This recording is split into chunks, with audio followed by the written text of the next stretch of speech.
Μια βόλτα στο Ιόνιο. Στη Λευκάδα πήγαμε τον Απρίλιο του 2024. Δεν είχα ξαναεπισκεφθεί το νησί. Είχα όμως παρακολουθήσει στην ΕΡΤ ένα ντοκιμαντέρ για την ιδιαιτερότητα των παραδοσιακών σπιτιών. Πουθενά αλλού στον κόσμο δεν υπάρχει το αντισεισμικό σύστημα της Λευκάδας, τόνιζε η επιστημόνισσα που μιλούσε, η καθηγήτρια του Εθνικού Μετσόβιου Πολυτεχνείου Έλλη Βιτζιλέου. Χρησιμοποιούν πέτρα και ξύλο για τα ισόγεια, ενώ τον πάνω όροφο τον φτιάχνουν από ελαφρά υλικά. Έδειχνε το βίντεο την ξυλοδεσιά, πλησίαζε ο φακός στις ενώσεις και στις πολύχρωμες λαμαρίνες. Αντί για τοίχους έβλεπα λαμαρίνες ραβδοτές, βαμμένες πολύχρωμες. Πράσινο, μπλε, καφέ, κίτρινο. Οι κάτοικοι το επινόησαν, έλεγε η κυρία Βιτζιλέου, λόγω της μεγάλης σεισμικότητας της περιοχής, αλλά και λόγω της φτώχειας τους. Το νησί ήταν το πιο φτωχό των Επτανήσων, γι' αυτό και διασώθηκαν μέχρι σήμερα αυτά τα παραδοσιακά σπίτια. Τώρα βέβαια οι μελέτες δείχνουν ότι παρόμοιες κατασκευές έχουν χρησιμοποιηθεί και στην Κεφαλονιά αλλά και σε άλλες σεισμογενείς χώρες, την Πορτογαλία, το Ιράν, την Τουρκία. Βρεθήκαμε στην πόλη μεσημέρι και περπατήσαμε στα στενά. Μου φάνηκαν όμορφα τα λευκαδίτικα σπίτια μέσα στα ήσυχα χρώματα και την ελαφράδα τους. Είδαμε τα έργα στην πλατεία και χαζέψαμε τις μεγάλες μηχανές που έτυχε να κάνουν εκεί την εκδρομή τους παρέα. Ταξιδεύουν πολύ μαζί, έχουν κοινότητες οι Χαρλεάδες. Εκτός από τη χώρα, τα υπόλοιπα χωριά δεν είχαν ζωή και η θάλασσα ήταν ακόμη κρύα. Γι' αυτό και δεν κολυμπήσαμε στις φημισμένες παραλίες, ούτε κάτσαμε σε παραθαλάσσια μαγαζιά. Ήταν όλα κλειστά. Στον Άγιο Νικήτα, μια γάτα στο πεζούλι μας κοίταζε νησταγμένα. Το καφενείο και η ταβέρνα έρημα. Το χωριό όμως οργανωμένο για ποιοτικό τουρισμό μου φάνηκε. Απαγορεύσεις ευγενικές, σπίτια και καταστήματα καλέσθητα, άνθρωποι που δεν φωνάζουν, προειδοποιήσεις για την κυκλοφορία. Για να πάμε στο Πόρτο Κατσίκι κατεβήκαμε από το στενό δρόμο. Στροφές, που και που κτίσματα με χώρο για πάρκιν, όλα κλειστά. Μόνο εργάτες είδαμε σε ένα που τώρα χτιζόταν.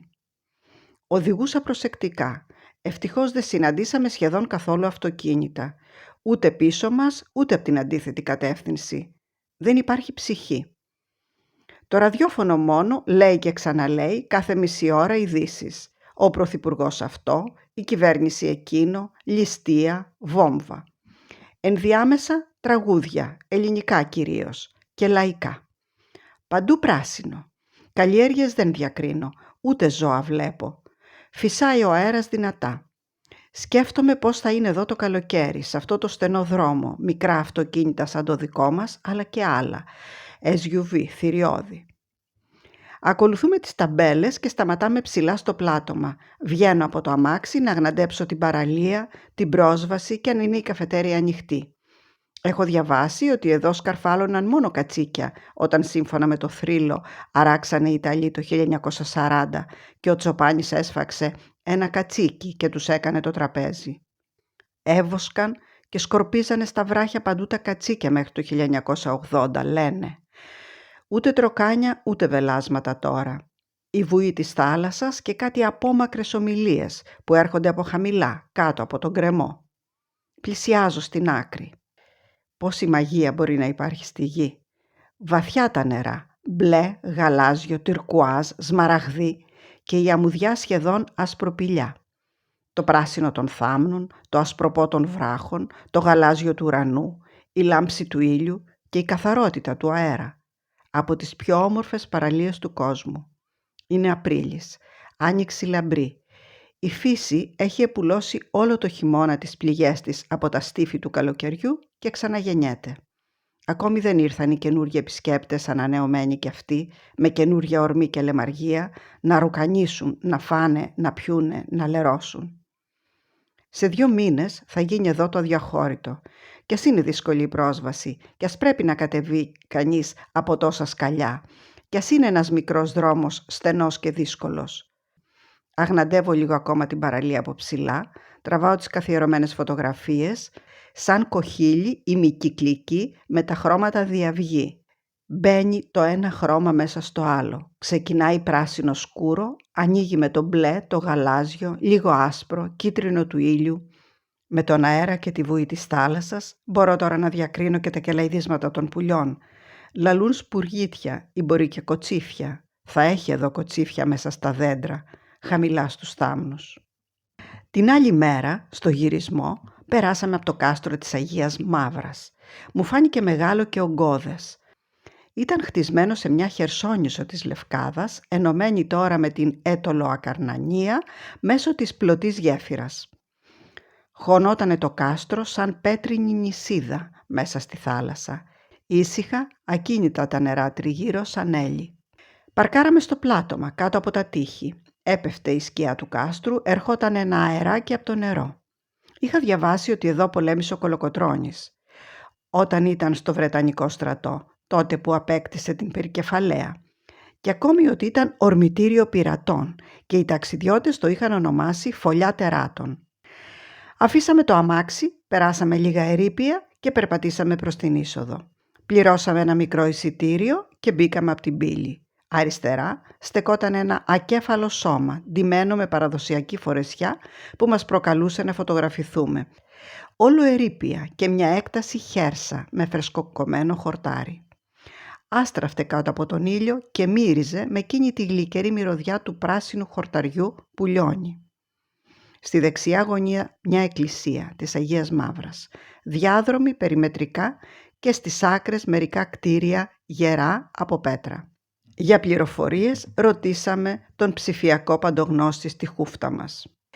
Το κάστρο της Αγίας Μαύρας χτίστηκε γύρω στο 1300 και άλλαξε πολλά χέρια στους 7 αιώνες της ζωής του. 12 φορές πολιορκήθηκε.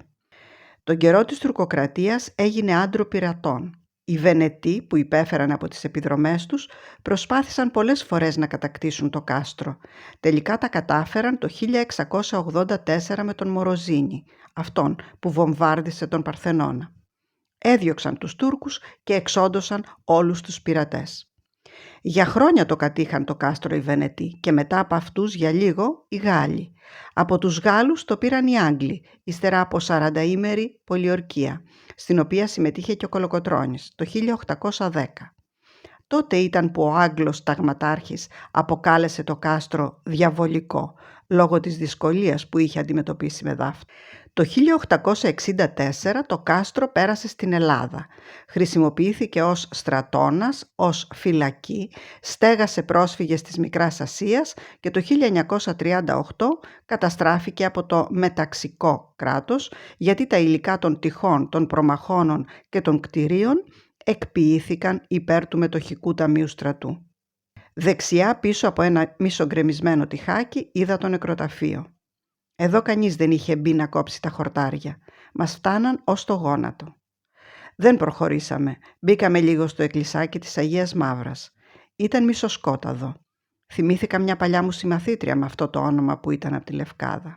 Διάβασα πληροφορίες για τη ζωή της Αγίας. Ζούσε στην Αίγυπτο, ήταν νιόπαντρη και μαρτύρησε στο Σταυρό επειδή αρνήθηκε να αποκηρύξει την πίστη της τον 3ο αιώνα μετά Χριστόν. Άτυχη. Σε λίγα χρόνια θα επικρατούσε η καινούργια θρησκεία, θα σταματούσαν οι διωγμοί. Βγήκα στον ήλιο. Μικρά λουλούδια, κίτρινα, κόκκινα, μοβ, είχαν διασωθεί από το χλώκοπτικό κάπου. Στους τοίχους, στις άκρες, γύρω από τα χαλάσματα. Έλαμπε ο ήλιος, ζουζούνιζαν τα ζουζούνια και άκουσα μια καρακάξα ή μπορεί και κοράκι που έκραξε. Όταν βγήκαμε από το κάστρο ήταν ακόμη νωρίς και αποφασίσαμε αντί να γυρίσουμε στην Αθήνα να περάσουμε από την Πρέβεζα για να τα πούμε λίγο με τον Καριωτάκη.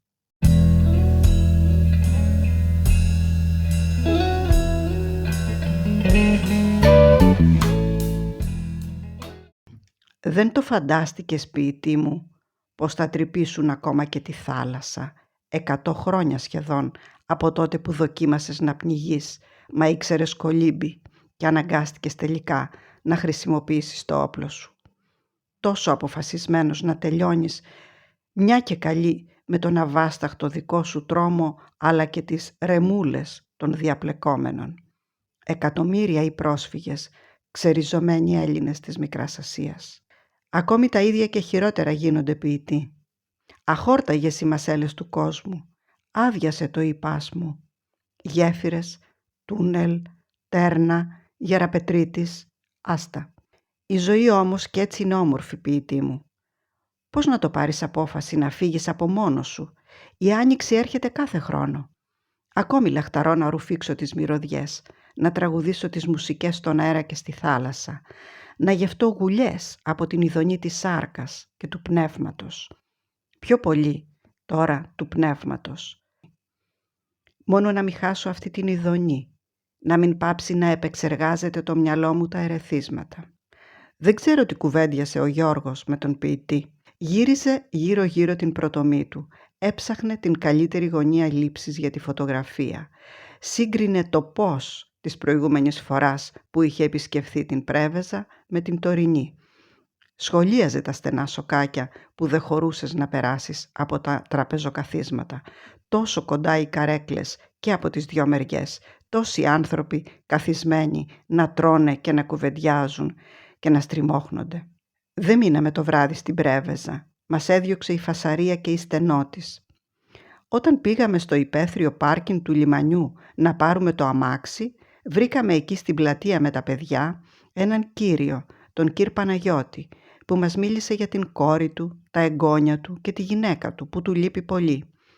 «Ήμουνα ναυτικός», μας είπε, «και όταν αποφάσισα να πάρω σύνταξη και να χαρώ την οικογένειά μου, εκείνη, η γυναίκα μου, πέθανε. Τώρα προσπαθώ όσο μπορώ να είμαι κοντά στα εγγόνια μου. Κοίτα, αυτά τα δίδυμα κοριτσάκια, εκεί, στα ποδήλατα». Αν θέλετε να στηρίξετε το κανάλι μου, κάντε εγγραφή, like ή αφήστε ένα σχόλιο.